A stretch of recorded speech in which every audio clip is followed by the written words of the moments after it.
اللہ من الشیطان الرجیم بسم اللہ الرحمن الرحیم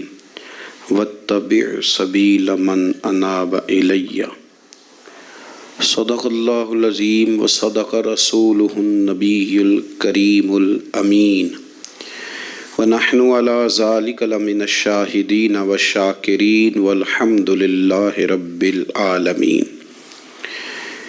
ان اللہ وملائکتہ یصلون علی النبی یا ایہا الذین آمنوا صلوا علیہ وسلموا تسلیما۔ الصلاۃ والسلام علیک یا سیدی یا رسول اللہ وعلی آلک واصحابک یا سیدی یا حبیب اللہ۔ الصلاۃ والسلام علیک یا سیدی یا نبی اللہ وعلی آلک واصحابک یا حبیب اللہ۔ حمد و صلاۃ کے بعد 22 جمادی الثانی امیر المومنین خلیفۃ المسلمین، اور یہ غور کرنے والے لفظ ہیں کہ افضل البشر بعد الانبیاء، خلیفہ اول بلا فصل حضرت سیدنا ابو بکر صدیق رضی اللہ تعالیٰ عنہ کا یوم وصال ہے۔ دنیا کے اندر کچھ لوگ ایسے ہوتے ہیں جو ہر معاملے میں قائد اور لیڈر ہوتے ہیں، جن کا درجہ ہمیشہ امامت کا رہتا ہے، جو لوگ دنیا کے اندر ہمیشہ مقتدا اور پیشوا کی حیثیت سے جانے اور پہچانے جاتے ہیں۔ اور دو قسم کی دنیا کے اندر قیادتیں ہوتی ہیں، ایک قیادت ہوتی ہے سیاسی، انقلابی، ملی، قومی، ایک قیادت ہوتی ہے روحانی، ایک قیادت ہوتی ہے فکری، ایک قیادت ہوتی ہے اس طرح کی کہ بندہ کچھ کر جائے اور لوگ اس کے پیچھے پیچھے چلیں تو ان کی تربیت ہوتی رہے، وہ یقین کامل کی دولت بانٹتا رہے، اس کو دیکھنے والے، پڑھنے والے، سننے والے جب بھی اس کے قریب جائیں ان کے اندر کو ذوق ہی بیدار ہو، جب بھی اس کو سنیں، اس کو دیکھیں تو ان کی طبیعت میں کوئی نیا نکھار ہی پیدا ہو۔ حضرت ابو بکر صدیق رضی اللہ تعالیٰ عنہ کی قیادت کا عجیب رنگ ہے کہ اگر ملی، قومی، عالمی قیادت والے ان کے پیچھے چلیں گے تو انہیں بھی بڑی خیرات ملے گی۔ وہ دلیر لیڈر، وہ دلیر رہنما کہ جنہوں نے منکرین زکوٰۃ کے معاملے میں اور عقیدہ ختم نبوت کے تحفظ کے لیے یہاں تک اعلان کر دیا کہ بھئی یہ کام میں ضرور کروں گا، چاہے میں مدینہ شریف میں اکیلا رہ جاؤں مدینہ منورہ میں، اور جنگل کے درندے آ کے میری بوٹیاں نوچ کے لے جائیں، تو پھر بھی قیادت چونکہ میرے ذمے ہے تو میں سب کچھ قربان کر کے بھی دین متین کا تحفظ کروں گا۔ یہ ہے ان کی وہ قیادت جس کے پیچھے پھر لوگ چلے۔ لیکن ایک تو یہ تاریخ ہے کہ ایک مضبوط اعصاب والے قائد، اور ایک تاریخ یہ ہے بڑے بڑے لوگوں کو دنیا میں وفادار کہا گیا، بڑے بڑے لوگوں کو عاشق کہا گیا، بڑے بڑے لوگوں کو کہا گیا کہ یہ فنا ہے اپنے محبوب کی محبت میں، بڑے بڑے لوگوں کو کہا گیا کہ ان سے بڑھ کے ادب والا کوئی نہیں۔ لیکن تاریخ لکھنے والے اور قوموں کے حالات قلم بند کرنے والے اور لوگوں کو ادب کا، عشق کا، وفا کا پیغام دینے والے جب بھی قلم اٹھاتے ہیں اور وفا کی وہ حد تک جانے لگتے ہیں تو انہیں سب سے پہلے جو نام نظر آتا ہے وہ حضرت ابو بکر صدیق کا ہے۔ وفا بھی ختم ہے، ادب بھی ختم ہے، عشق بھی ختم ہے۔ کوئی دنیا کی تاریخ جس میں ادب لکھا جائے گا وہ محتاج رہے گی کہ اسے خیرات صرف حضرت صدیق اکبر کے دروازے سے ملے گی۔ وفاداری ہو، ادب ہو، عشق ہو، جانثاری ہو۔ یہ لوگ بڑا کچھ دیکھ داکھ کے چلتے ہیں، لیکن اقبال جیسے لوگ کہنے لگے جس بندے نے ختم کر دی ہے بات، ختم بس کر دی کہ اس سے آگے ہماری کائنات ختم ہو جاتی ہے، بس وہ جناب صدیق اکبر کی ذات ہے۔ انہوں نے لوگوں کو بتایا کہ ہماری دنیا شروع بھی مدینے والے محبوب کے قدموں سے ہوتی ہے اور ختم بھی مدینے والے محبوب کے قدموں میں۔ صدیق کے لیے ہے خدا کا رسول اور بس، ختم ہو گئی بات۔ تو حضرت ابو بکر صدیق رضی اللہ تعالیٰ عنہ کی زندگی کو پڑھنا، ان کے احوال کو جاننا، ادب والے لوگوں کے لیے، عشق والے لوگوں کے لیے، اتباع والے لوگوں کے لیے، سید عالم میرے پیارے حبیب صلی اللہ علیہ وسلم کے نقش قدم چلنے والے لوگوں کے لیے بڑا ہی ضروری ہے۔ وہ جتنی دیر تک حضرت صدیق اکبر رضی اللہ تعالیٰ عنہ کو پڑھیں گے نہیں، سمجھیں گے نہیں، اتنی دیر تک پتہ نہیں چلے گا کہ حضور کا ادب کیسے کرنا ہے، حضور کی اتباع کیسے کرنی اور محبوب سے محبت کیسے کرنی۔ یہ ضروری کام ہے۔ قرآن مجید فرقان حمید میں اللہ کریم نے ارشاد فرمایا، سورہ لقمان کے اندر فرمایا وَاتَّبِعْ سَبِيلَ مَنْ أَنَابَ إِلَيَّ، فرمایا کہ اس کے رستے پہ چلو، اس کی راہ پہ چلو جو میری طرف رجوع لایا ہے، جس نے میری طرف رجوع کیا اس کے پیچھے چلو۔ علامہ سید محمود آلوسی رحمۃ اللہ علیہ صاحب تفسیر روح المعانی فرماتے ہیں کہ یہ آیت تب نازل ہوئی تھی جب جناب صدیق اکبر نے کلمہ پڑھا تھا۔ آدمی جس لیول کا ہوتا ہے اس کی دوستیاں بھی اسی طرح کی ہوتی ہیں، اور جب کوئی بڑا آدمی کسی دینی اسلامی روحانی زندگی کو اپناتا ہے تو اس کے پیچھے چلنے والے بھی وہ زندگی اپنا لیتے ہیں۔ اسی لیے کہا گیا کہ لوگ اپنے سرداروں کے مذہب پہ ہوتے ہیں۔ حضرت سیدنا ابو بکر صدیق رضی اللہ تعالیٰ عنہ نے کلمہ پڑھا تو صاحب تفسیر روح المعانی ارشاد فرماتے ہیں کہ یہ بڑے گہرے دوست تھے حضرت ابو بکر صدیق کے، جو تاجر تھے نا بڑے بڑے مکے کے، چونکہ جناب صدیق اکبر بھی تاجر تھے۔ یہ تاجر سارے دوست تھے حضرت صدیق اکبر کے۔ کون کون؟ حضرت سیدنا عبد الرحمن ابن عوف رضی اللہ تعالیٰ عنہ، حضرت عثمان غنی رضی اللہ تعالیٰ عنہ، حضرت زبیر بن عوام رضی اللہ تعالیٰ عنہ، حضرت طلحہ بن عبید اللہ رضی اللہ تعالیٰ عنہ۔ یہ سارے لوگ حضرت صدیق اکبر رضی اللہ تعالیٰ عنہ کے دوست تھے۔ حضرت سعید بن زید رضی اللہ تعالیٰ عنہ، یہ سارے لوگ تاجر تھے۔ تو جب پتہ چلا نا کہ ایک بڑے تاجر نے، حضرت ابو بکر صدیق رضی اللہ تعالیٰ عنہ نے کلمہ پڑھ لیا ہے، تو یہ خبر جنگل کی آگ کی طرح پھیل گئی، ہر آدمی تک بات پہنچ گئی، ہر شخص نے اس بات کو سن لیا۔ اب وہ سارے لوگ تصدیق کرنے کے لیے کہ یار بڑا سیاںا بندہ ہے، بڑا سمجھدار آدمی ہے، تاجروں میں اس کا بڑا نام ہے، کاروباری لوگ اسے بڑے قریب سے جانتے ہیں، تو وہ تصدیق کرنے کے لیے سارے لوگ جناب صدیق اکبر کے پاس آئے۔ حضرت صدیق اکبر سے تصدیق اس طرح کی سنی، اس طرح کی تصدیق سنی، اس طرح کی تصدیق سنی کہ پھر سارے ہی مدینے والے محبوب کا کلمہ پڑھ گئے، حضور کا کلمہ پڑھ گئے، بس تصدیق کرنے آئے، تصدیق کرنے آئے حضور سے۔ اور نبی پاک صلی اللہ تعالیٰ تیریاں ویکھ کے اداواں تے میں مرید ہی ہو گئی۔ پھر وہ سارے حضور سید عالم آئے تھے تصدیق کرنے۔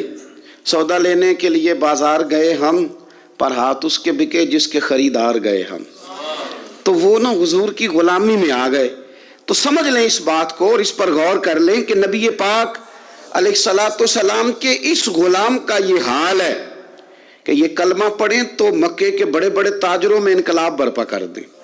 اتنا اثر ہوا باقی لوگوں پہ کہ وہ تصدیق کرنے آئے تھے، تصدیق کرنے، اور ایسی تصدیق انہوں نے کی، ایسی تصدیق کی کہ پھر ساری زندگی مدینے والے محبوب کے گن گا کے گزار دی، ساری زندگی حضور سید عالم صلی اللہ علیہ وسلم۔ حضرت ابو بکر صدیق رضی اللہ تعالیٰ عنہ نے اپنی مقدس زندگی کے اندر نبی کریم صلی اللہ علیہ وسلم کی بارگاہ میں وقت گزارا۔ آپ مختلف مقامات پر قرآن مجید کو دیکھیں گے تو حضرت صدیق اکبر رضی اللہ تعالیٰ عنہ کی مختلف شانیں آپ کو قرآن حکیم میں نظر آئیں گی۔ اللہ کریم نے قرآن مجید میں ارشاد فرمایا سورہ بقرہ میں کہ الذین ينفقون اموالهم باللیل والنہار سرا وعلانیہ، فرمایا کچھ لوگ ایسے ہیں جو اللہ کے راستے میں خرچ کرتے ہیں، اعلانیہ بھی اور چھپا کر بھی۔ اور وہ کس طرح خرچ کرتے ہیں؟ رات کو بھی خرچ کرتے ہیں اور دن کو بھی خرچ کرتے ہیں، اعلانیہ بھی، چھپا کے بھی، دن کو بھی، رات کو بھی۔ تو یا اللہ ملے گا کیا؟ فرمایا فَلَهُمْ أَجْرُهُمْ عِنْدَ رَبِّهِمْ، ان کا اجر ان کے رب کے پاس ہے، وہ اللہ کے پاس ہے اور راز ہے، ان کا اجر ان کے رب کے پاس ہے، ان پر نہ کوئی خوف ہوگا نہ وہ غمگین ہوں گے۔ یہ وہ لوگ ہیں جو رات کو بھی خرچ کرتے ہیں، دن کو بھی خرچ کرتے ہیں، اعلانیہ بھی خرچ کرتے ہیں، چھپا کے بھی خرچ کرتے ہیں۔ تفسیر روح المعانی ہی کو آپ دیکھ لیں تو علامہ سید محمود آلوسی اندلسی رحمۃ اللہ علیہ فرماتے ہیں کہ حضرت صدیق اکبر کا ایک دفعہ خرچ تو ہمیشہ کرتے رہتے تھے، ایک دفعہ ارادہ بن گیا، اس آیت کے شان نزول میں لکھتے ہیں ایک دفعہ ارادہ بن گیا کہ میں نے 40,000 دینار خرچ کرنے اللہ کی بارگاہ، اور کرنے اس طرح ہے کہ دن کو بھی خرچ کرنے، اور اگر کوئی آدمی رات کو لینا چاہے تو اسے یہ نہ محسوس ہو کہ یہ تو صرف اجالے میں دینے والے ہیں، اگر کوئی رات کی تنہائی میں لینے آئے گا تو اسے بھی دیں گے، خرچ کریں گے اللہ کے راستے میں۔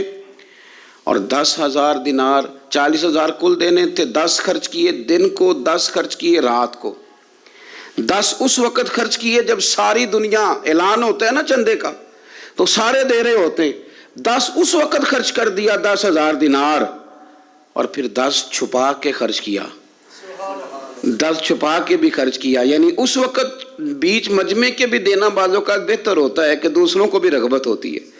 کیونکہ ایک بندہ اگر کہیں خرچ کرتا ہے تو پھر دوسرے بھی دیکھ کے خرچ کرتے ہیں، تو جب سب دے رہے تھے تب بھی دیا، اور جب کوئی نہیں دے رہا تھا تو تب بھی دیا،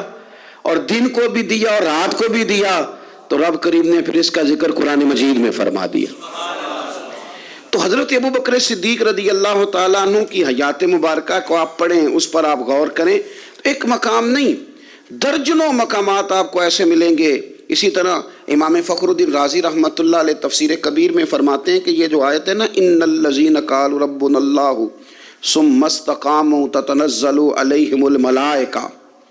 بے شک وہ لوگ جنہوں نے کہا کہ ہمارا رب اللہ ہے، پھر وہ اس پر قائم ہو گئے تو ان پر فرشتے اترتے ہیں، اور فرشتے کیا کہتے ہیں؟ اللہ تخافوا ولا تحزنوا، خبردار خوف نہ کرو، غم نہ کھاؤ، وابشروا بالجنۃ التی کنتم توعدون، اور خوش ہو جاؤ اس جنت پر، تمہیں خوشخبری دینے آئے ہیں اس جنت کی جس کا رب نے تمہارے ساتھ وعدہ کیا ہے۔ تو امام راضی کہتے ہیں یہ جو کہا نا کہ وہ لوگ جنہوں نے کہا اللہ ہمارا رب ہے، پھر وہ ڈٹ گئے، پھر ان پر فرشتے اترے اور فرشتے خوشخبری دینے کے لیے اترے، فرمایا یہ بھی حضرت ابو بکر صدیق کی شان میں نازل ہوئی ہے۔ اس لیے کہ حضرت صدیق اکبر نے اس وقت کلمہ پڑھا تھا جب کوئی اور کلمہ نہیں پڑھتا تھا، پہلے مسلمان حضرت صدیق اکبر آزاد مردوں میں سے پہلے مسلمان، آپ نے کلمہ پڑھا، رش دیکھ کے تو بھائی عام جگہ پہ بھی بڑے لوگ آ جاتے ہیں، لیکن تنہائیوں میں ابتدا میں بالکل شروع میں جس ہستی نے صرف جلوہ والضحیٰ دیکھا، آج لوگ بڑے جمہوریت پسند ہیں کہ ساری دنیا جدھر جائے گی ہم نے ادھر جانا ہے، جدھر رش زیادہ ہوگا اس وقت ہم چلیں گے، لیکن حضرت ابو بکر صدیق رضی اللہ تعالیٰ عنہ اس وقت کلمہ پڑھا جب اسلام پر تنہائیاں تھیں، غربتوں کا دور تھا، انہوں نے یہ نہیں دیکھا کہ ساری دنیا کدھر ہے، انہوں نے یہ دیکھا کہ میرے محبوب کی رضا کدھر ہے، اور پھر اس پر انہوں نے تکلیفیں برداشت کی، تکلیفیں پلیٹ میں رکھ کے نہیں غلامی مل جایا کرتی، تکلیفیں برداشت کی، مار بھی کھائی، مال بھی دیا، تکلیف بھی سہی، تانے بھی سہے، باتیں بھی سنی، قبیلے کے اندر سے بھی مخالفت ہوئی، باہر سے بھی مخالفت ہوئی، وہ ڈٹے رہے۔ تو رب فرماتے جب یہ ڈٹ گئے نا تو پھر میں نے بھی ان کی مدد کے لیے فرشتے نازل کر دیے، پھر اللہ تبارک و تعالیٰ نے انہیں کوئی لاوارث نہیں چھوڑا، پھر ان کی مدد اللہ نے اپنے فضل سے فرمائی۔ تو حضرت صدیق اکبر رضی اللہ تعالیٰ عنہ کی مقدس حیات مبارکہ، اس پر بے شمار فضائل میں آپ کو احادیث ملیں گی، بے شمار آپ کو آیات بینات ملیں گی۔ سمجھنے کی چیز یہ ہے کہ ان کی زندگی کو دیکھا جائے، پڑھا جائے۔ میں نے بڑا غور کیا ہے، جتنا کو میرا محدود سا مطالعہ ہے، جتنا کو میں فہم اور علم رکھتا ہوں، میں نے بڑا غور کیا ہے اور بڑی باریکی سے کیا ہے، اور ان کی زندگی کے شب و روز کو بار بار پڑھا ہے، اور وہ جتنے پیچ و تاب ہیں ہجرت سے لے کر بدر تک اور بدر سے لے کر فتح مکہ تک، ہر میدان، ہر جگہ، ہر کوچہ، ہر نگر، تو ایک ہی بات سمجھ میں آئی ہے کہ جس طرح پروانہ چراغ کے گرد گھوم کے زندگی گزار دیتا ہے، گھوم کے زندگی گزار دیتا ہے، روشنی جہاں نظر آتی ہے تو پروانہ ساتھ ہی نظر آتا ہے، کہیں اور دکھائی دیتا ہی نہیں۔ اسی طرح میرے پیارے حبیب نبی کریم صلی اللہ تعالی علیہ وسلم کی نبوت کی روشنی کے گرد جو پروانہ دیوانہ وار ہمیں نظر آتے ہیں ان کا نام حضرت ابو بکر صدیق ہے۔ حضور کی رضا کو پا لینا،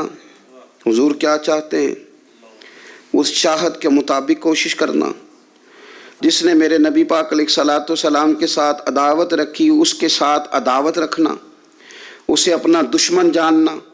جس کے ساتھ میرے نبی کریم صلی اللہ تعالیٰ علیہ وسلم کی غلامی کا رشتہ ہو گیا، جو حضور کا وفادار ہو گیا، اس کے ساتھ دست شفقت پھیرنا، اس سے پیار کرنا۔ حضور صلی اللہ علیہ وسلم نے خود فرمایا کہ میری امت پر سب سے زیادہ نرمی کرنے والے ابو بکر صدیق ہیں۔ اس کے ساتھ محبت کرنا، اس کے ساتھ پیار کرنا، اپنی ظاہری زندگی کو، اپنے وجود کو، اپنی خواہشات کو، اپنی اولاد کو، اپنے تعلق کو، سب کو پیچھے رکھ کے سب سے آگے اپنے محبوب کی ذات کو رکھنا۔ یہ کمال صرف حضرت صدیق اکبر ہی کو حاصل ہے۔ لوگ عمل کرتے ہیں پر مزیدار نہیں کرتے، چل پڑتے ہیں پر پورا نہیں چلتے، رشتہ بناتے ہیں پر سوچتے ہیں کہ اتنا ہی کافی ہے، اتنی زیادہ وفا اور اتنی زیادہ پیچھے چلنے کی کیا ضرورت ہے۔ لیکن حضرت ابو بکر صدیق رضی اللہ تعالیٰ نے جو رشتے بنائے، پھر وہ رشتے نبھائے، پھر انہوں نے حضور کی اس غلامی کو نبھا کے دکھایا۔ کلمہ پڑھا۔ ہمارے ایک بزرگ فرمایا کرتے تھے ابو بکر نے دوستی لگائی تھی مکے میں اور جوان کرائی بدر و احد خندق میں، اور فرماتے ہیں ساتھ نبھائی ہے قبر میں بھی۔ پانی پرنا سہیلیاں تے رنگا رنگ کڑے، او پائی اسی تے پریا اس دا جانیے جس دا توڑ چڑھے۔ اور بڑی احتیاط کے ساتھ، بڑی احتیاط کے ساتھ، بڑی احتیاط کے ساتھ اگر انہوں نے کبھی مشورہ بھی دیا نا، ایک جنگ کے موقع پہ حضور نے مشورہ مانگا تو عرض کی حضور آپ جیسے حکم کریں گے ہم ویسے ہی حاضر ہیں۔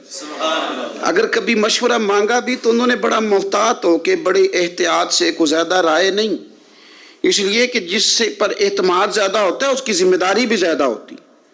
جس سے محبت زیادہ کی جاتی ہے اس کی ڈیوٹی بھی زیادہ ہوتی۔ سب سیاں رل پانی نو چلیاں، کوئی مڑ سی پر کے، تو جنہاں نے پر کے سر تے چایا او قدم رکھن ڈر ڈر کے۔ انہیں پتہ تھا مجھ پر اعتماد زیادہ ہے، تو ان کی ذمہ داریاں، اس کا انہیں احساس، وہ ہر جگہ۔ یار بات کو سمجھو نا، اگر مدینے میں کوئی جنازہ ہے تو ابو بکر صدیق اس میں بھی پہلے نظر آتے ہیں۔ اگر مریض کی عیادت کرنی ہے تو صدیق اکبر اس میں بھی پہلے نظر آتے ہیں۔ اگر کسی جگہ کسی غریب کی، مسکین کی خدمت کرنی ہے تو صدیق اکبر وہاں بھی پہلے نظر آتے ہیں۔ اور میرے مدینے والے محبوب نماز پڑھانے کے لیے کھڑے ہوتے ہیں تو صف میں بھی پہلے نظر آتے ہیں۔ انہیں پتہ تھا کہ جنہاں نے پر کے سر تے چایا اور قدم رکھن ڈر ڈر کے، بڑی ڈیوٹی کی، بڑی ڈیوٹی، آخر دن تک ڈیوٹی کی اور کھول کے کی۔ اور حضور سید عالم صلی اللہ تعالیٰ علیہ وسلم کے وصال ظاہری کے بعد بھی حضور کے دین سے، حضور کی اولاد سے، حضور کے صحابہ سے، نبی کریم صلی اللہ تعالیٰ علیہ وسلم کے مشن سے انہوں نے وفاداری والی ڈیوٹی کی۔ اور ابو بکر صدیق رضی اللہ تعالیٰ عنہ کو جب نور والے کفن میں لوگ تدفین کے لیے اٹھا رہے تھے، اور جب ان کی اس وصیت پر عمل کیا جا رہا تھا کہ مجھے نا فوراً نہ میری قبر کھودنا حضور کے ساتھ، پہلے پوچھ لینا، پہلے گواہی لے لینا، پہلے او لے سجنا اساں توڑ نہیں پائی، اساں جان دیتی راہ تیرے۔ حضرت ابو بکر صدیق رضی اللہ تعالیٰ عنہ نے اپنی زندگی وفاداری والی گزاری۔ دعا کریں ہم نے بھی جہاں لگائی ہے نا ہماری نبھ جائے، ہمارا نہ کسی جگہ کوئی ایسا معاملہ نہ بن جائے، ہم نہ نبھانے کے قابل ہو جائیں، کچھ ایسا نہ ہو جائے کہ جس میں معاملہ تکلیف والا ہو، ہم نہ طے کر جائیں۔ بڑی بڑی آندھیاں آتی ہیں، بڑے بڑے طوفان اٹھتے ہیں، بڑے بڑے دھوپ چھاؤں کے معاملات ہوتے ہیں۔ دعا کرو کہ جہاں جہاں ہم پر اعتماد کیا جاتا ہے، پیار کیا جاتا ہے، ہم اسے نبھا سکیں۔ میرے رسول کریم صلی اللہ تعالیٰ علیہ وآلہ وسلم کے اس غلام نے ڈیوٹی اس ترتیب سے دی کہ مشکات میں حدیث ہے، ذرا انداز دیکھیے گا اس روایت کا، ان کی نیکیاں کس طرح گنی جائیں۔ یعنی حضرت ابو بکر صدیق رضی اللہ تعالیٰ عنہ کی عظمت شروع کہاں سے کی جائے، اس عظمت کے لیے عنوان کہاں باندھا جائے، ان کی زندگی کا کون سا پہلو ہے جس کا تذکرہ چھیڑا جائے اور ان کی وفا کا ذکر کیا جائے، ان کی اتباع کا ذکر کیا جائے، ان کی غلامی کا ذکر کیا جائے، ان کے فنا فی الرسول صلی اللہ علیہ وسلم ہونے کا ذکر کیا جائے، کہاں سے بات شروع کی جائے؟ میں نے تفسیر روح البیان دیکھ رہا تھا، یعنی کچھ باتیں ایسی ہیں کہ یہ موقع نہیں تھا یار، یہاں یہ والی باتیں تو نہیں نہ ہوتی. یعنی اماں جب لاڈ سے پتر سے بات کرتی ہے تو روٹین میں کرتی ہے نا، گھر میں بیٹھے کتنا پیارا ہے میرا بیٹا، میرا پتر بڑا بیبا ہے، وہ گھر میں لاڈ سے بات کرتی ہے. جب وہ سفر پہ انسان جا رہا ہو یا کوئی ایمرجنسی حالات ہوں تو اس موقع پر لاڈ کی باتیں نہیں ہوتی، اس موقع پر بڑی میٹھی، بڑی شستہ، بڑی الگ تھلگ باتیں نہیں ہوتی. علامہ اسماعیل حقی رحمۃ اللہ علیہ تفسیر روح البیان کے اندر فرماتے ہیں کہ جنگ بدر کے اندر نا حضرت ابو بکر صدیق رضی اللہ تعالیٰ عنہ کے صاحبزادے، وہ پہلے بھی آپ نے سنا ہوا ہے، بڑی معروف بات ہے کہ وہ کافروں کی طرف سے آئے تھے لڑنے کے لیے، ابھی کلمہ نہیں پڑھتے تھے، بعد میں اللہ نے توفیق دی وہ بھی مسلمان ہو گئے. وہ کافروں کی طرف سے جب آئے اور انہوں نے للکارا انہوں نے، تو حضرت صدیق اکبر نے نا جلدی سے تلوار اٹھائی اور اٹھنے لگے، کہا یا رسول اللہ مجھے اجازت دے میں اس کی گردن کاٹ کے لاؤں. تو حضور نے فرمایا ابو بکر آپ بیٹھ جائیے. حضور وہ للکار رہے ہیں، اس طرح والد کو غصہ زیادہ نہیں ہوتا بچے کی کسی غلطی پر، تو کہا حضور میں نے جانا ہے، ابھی اس کی گردن کاٹ کے لاتا ہوں. فرمایا ابو بکر بیٹھ جائیے. حضرت صدیق اکبر کی طبیعت کے اندر جب حضور نے وہ جلال دیکھا اور خیال دیکھا کہ اب تو یہ جانا ہی چاہ رہے ہیں، تو حضور نے پھر کیا انداز اختیار کیا. نبی کریم علیہ السلام نے فرمایا ابو بکر بیٹھ جا، تیری ابھی بڑی ضرورت ہے. فرمایا تیری وجہ سے ابھی ہم نے بڑے نفع اٹھانے. اور پھر حضور نے فرمایا ابو بکر جس طرح میرے لیے میری آنکھیں اور میرے کان ہیں نا، جس طرح میرے لیے میری آنکھیں اور میرے کان ہیں، اسی طرح ابو بکر تو بھی میرے لیے یہی حیثیت رکھتا ہے. جس طرح بندہ آنکھوں سے دیکھتا ہے کانوں سے سنتا ہے، اللہ کرے آپ کو سمجھ آئے، آنکھوں سے دیکھتا ہے اور کانوں سے سنتا ہے. فرمایا ابو بکر تو میرے لیے اسی طرح ہی ہے، گویا میں تیری صورت میں ہی تو دنیا کو دیکھتا ہوں. تو عشق میں، پیار میں، وارفتگی میں جو اللہ تعالیٰ نے اعزاز انہیں عطا فرمایا وہ ہمیں سکھا گئے کہ حضور کی محبت میں جینا کیسا ہے، اس محبت کو نبھانا کیسے ہے، اور اس کے اندر تا دم آخری کس طرح کر کے وقت گزارنا ہے. بس شرط یہ ہے کہ سیکھیں، ان سے سیکھیں. جنہوں نے آج تک فیصلہ نہیں نہ کیا کہ وہ کیا ہیں، وہ دیندار ہیں کہ دنیا دار ہیں، وہ شہری تو ہو کے جینا چاہتے ہیں کہ دیہات کے کلچر میں بسنا چاہتے ہیں، وہ طریقت کے راہ کے مسافر ہیں کہ وہ کوئی سیاست. جنہوں نے آج تک فیصلہ نہیں نہ کیا تو جو فیصلہ نہیں کر سکے وہ نتیجہ کب حاصل کریں گے؟ ہم فیصلہ نہیں کر پاتے ساری زندگی، ہمیں پتہ ہی نہیں ہوتا دراصل ہم کیا ہیں. بس زندگی میں جن لوگوں نے فیصلہ کر لیا ہوا ہے نا کہ ہم کیا ہیں، ہم درویش ہیں، فقیر ہیں، صوفی ہیں، ہم دنیا دار ہیں، ہم مال و دولت والے ہیں، ہم سخی ہیں، ہم متقی پرہیزگار ہیں، عبادت کیا ہیں ہم، جنہوں نے فیصلہ کر لیا ہے نا، پھر ان کا سفر بھی شروع ہو گیا، ان کا سفر بھی شروع ہو گیا. جب سفر شروع ہو جائے تو پھر کبھی نہ کبھی منزل بھی آ ہی جایا کرتی ہے. لیکن جنہوں نے ابھی تک فیصلہ ہی نہیں کیا تو وہ کس طرح کر کے منزل تک پہنچیں گے. دعا یہ ہے کہ اللہ تعالی ہمیں حضرت ابو بکر صدیق رضی اللہ تعالیٰ عنہ کے طریقوں پر چلنے کی توفیق عطا فرمائے. اللہ ہمیں ان کے رستوں کا مسافر بنائے، ان کی وفاداری، ان کا عشق، ان کی غلامی کے اللہ ہمیں خیرات عطا فرمائے. آخر دعوانا ان الحمد للہ رب العالمین.